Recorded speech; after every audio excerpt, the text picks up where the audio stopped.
Halo, balik lagi sama saya. Nah, sebelumnya kita udah kenalan kenapa penting nih. Kenalan mengenai kenapa pentingnya financial planning.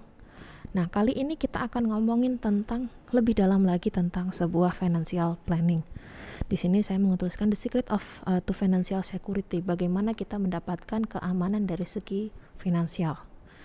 Sebenarnya kalau kita ngomongin apa sih rahasianya, kadang kan mikir kayak orang itu sukses, pasti mereka dari segi keuangannya, dari cara pengaturan keuangannya, mereka punya rahasia yang wah luar biasa. Tapi secara dasar atau balik lagi ke basicnya, cara mendapatkan sebuah planning yang bagus itu adalah bagaimana kalian mengurangi pendapatan dan menghindari sebuah investasi yang tidak jelas.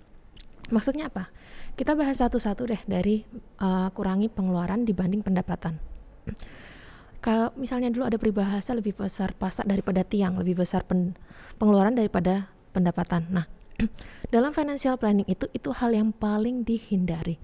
Jangan sampai bahwa pengeluaran kita justru lebih banyak daripada pendapatan yang kita punya. Jangan sampai kalau misalnya saya tidak berpikir tentang pengeluarannya saya keluarin saja, tapi ternyata itu nanti justru membuat kita mengalami defisit dan menggunakan cadangan dana di periode sebelumnya. Nah, oleh karena itu kita harus bijaksana dalam mengatur pengeluarannya seperti apa. Bagaimana caranya? Simple, kalian harus tahu tentang bedanya keperluan dan keinginan. Jadi, kadang ada yang mengatakan bahwa ini saya perlu, tapi ketika teman-teman sudah beli ternyata barang tersebut tidak seperlu yang kalian inginkan. Itu lebih kepada keinginan kalian. Jadi harus tahu apakah ketika membeli barang itu lebih keperluan atau keinginan.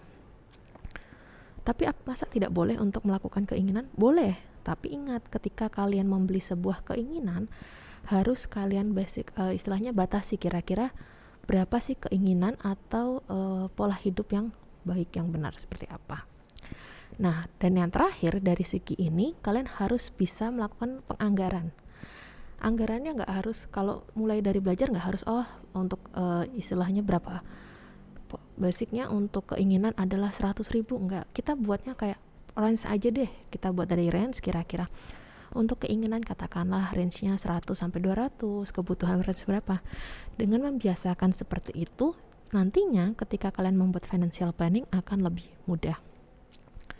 Nah, kalau kita lihat dari segi investasi, hindari investasi yang gak jelas. Teman-teman kadang lihat, investasi ini akan mendapatkan keuntungan yang lebih tinggi, tapi resiko yang didapat tidak ada resikonya. Kira-kira nanti kalian invest di sini, terus ada keuntungannya 3 bulan ke depan 20%, yang justru itu gak akan mengalami kerugian, pasti untung terus. Nah, ketika teman-teman ditawari jenis investasi seperti itu, jangan mau invest di sana.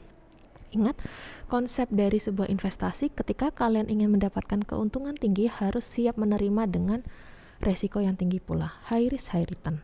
Nah, jadi konsep investasi itu tidak ada investasi yang mendapatkan keuntungan tanpa ada resiko yang diterima. Kemungkinan resiko yang akan diterima. Jadi, hindari investasi yang tidak jelas.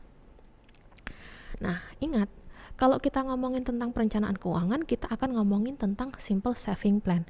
Bagaimana membuat sebuah plan mengenai tabungan, menabung atau menyimpan dengan secara simple. Kalau teman-teman bisa membuat sebuah simple saving plan, itu perencanaan keuangan kita akan lebih baik. Dan nantinya 3 hal yang tadi, yang tentang income management, habis itu kita ngomongin tentang investasi, lalu untuk jaga-jaga di hari tua, itu akan bisa tercapai dengan baik. Oke, sampai di sini sebab kali ini. Selanjutnya di sebab selanjutnya. Terima kasih.